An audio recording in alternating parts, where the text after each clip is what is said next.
Lire un horaire de bus, une vraie victoire pour Corinne Borja. J'ai vu que c'était Martigny-Gare, que je voulais aller à Martigny, c'est bon, c'est à 14h05.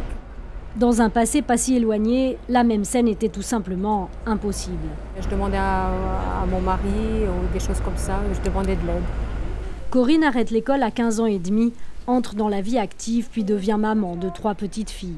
Première grosse difficulté, les lectures du soir. C'était mon mari qui faisait avec elle, parce que moi j'arrivais pas à lire. Je lisais syllabe par syllabe, alors automatiquement elle s'ennuyait, alors c'était mon mari qui faisait. Puis j'étais très jalouse. J'étais très jalouse de mon mari. J'étais démunie devant ça et pour moi c'était très dur. En Suisse, on parle de 800 000 adultes impuissants face à une carte de restaurant, une notice médicale, un email ou encore une recherche sur le net. Ils sont 30 000 en Valais, d'où l'urgence de faire campagne. Le canton débloque 600 000 francs.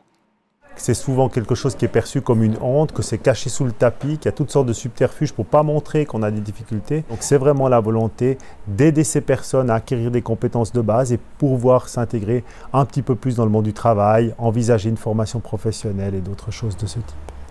Corinne a surmonté son handicap grâce à l'association Lire et Écrire, qui bénéficie aujourd'hui du soutien du canton et de la Confédération. On est très content d'avoir une campagne d'information qui débute et puis aussi de pouvoir dire aux gens, écoutez, vous n'êtes pas seuls, c'est un problème qui est récurrent et ça permet de dire, il n'y a pas de problème, on peut trouver des solutions pour vous. À présent, Corinne peut sortir des statistiques sur l'illettrisme. Son nouveau défi, passer une maturité fédérale, même si cela devait prendre des années.